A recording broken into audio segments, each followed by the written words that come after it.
नमस्कार मित्र आणि मैत्रिणी, वेलकम टू माय चॅनल. तुला जपणार आहे. आजच्या भागामध्ये हे दाखवलं गेलं आहे की इथे अथर्वचा अपघात झाल्याबद्दल त्याला हॉस्पिटलमध्ये ॲडमिट केलेलं असतं. रामपुरे घराण्यांना पूर्ण म्हणजे दादासाहेब, मीरा, अंबिका आणि मंजिरी हे चौघजणी आलेले असतात.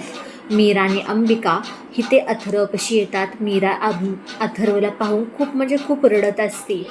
अथर्व, काय झाले हे तुमच्याबरोबर? मी म्हणलं होतं ना, त्या मायाबरोबर तुम्ही काही करू नका, ते शांत बसणाऱ्यातली नाही असं बोलत असते. तोपर्यंत अंबिका तिला शांत करते, कारण दादासाहेब पुढं असतात. मंजिरी म्हणते, अथर्व तरी किती चांगल्या प्रकारे गाडी चालवतात, कुठलाही निष्काळजीपणा गाडी चालवताना करत नाहीत, तरीही त्यांच्याबरोबर असं का झालं? काहीतरी ह्यांच्या अपघाताच्या मागं काहीतरी काळबिंद्रा आहे असं तिला वाटत असतं. तोपर्यंत दादासाहेब डॉक्टरांशी बोलत असतात की अथर्वची तब्येत कशी आहे.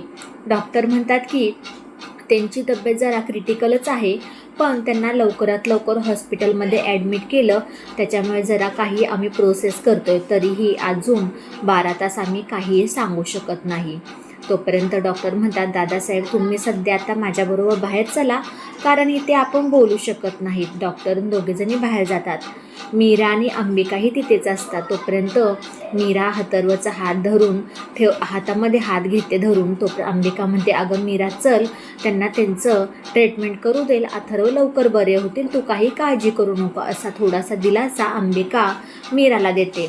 मीराला तिथून घेऊन जाते. तोपर्यंत दादासाहेब डॉक्टरांना बोलत असतात. तोपर्यंत डॉक्टर म्हणतात की दादासाहेब आत्ता सध्या काही अथर्वची क्रिटिकल कंडिशन आहे, आम्ही त्यांना काय परिस्थितीतून बाहेर आणतोय ते बघूया, आपण 12 तासाची मोहलत देतोय, त्यामुळे आत्ता सध्या तरी आम्ही काही सांगू शकतो.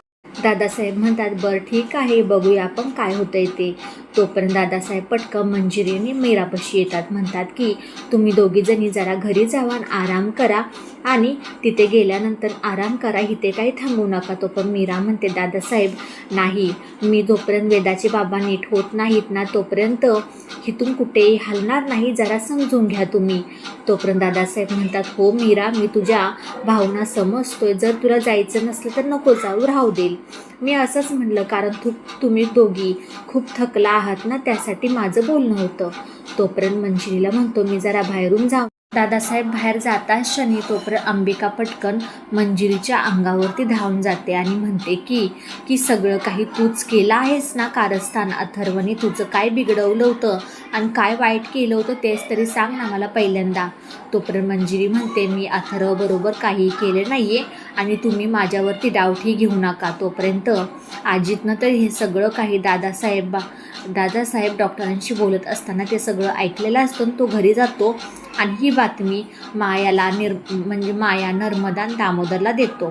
तोपर्यंत माया म्हणते की 12 तासामध्ये जर अथर्व जर गेला नाही तर मी त्याला हॉस्पिटलमध्ये जाऊन मारीन असं ते म्हणतात. शनी तिथे एन्जॉय करतात आणि पार्टी करायला चालू करतात. तोपर्यंत मंजिरीच्या डोक्यामध्ये काही वेगळंच येतं. म्हणते की हे सगळं काही कारस्थान दुसरंच कोणीतरी केलं आहे, मी नाही केलं तर दुसरं कोणीतरी.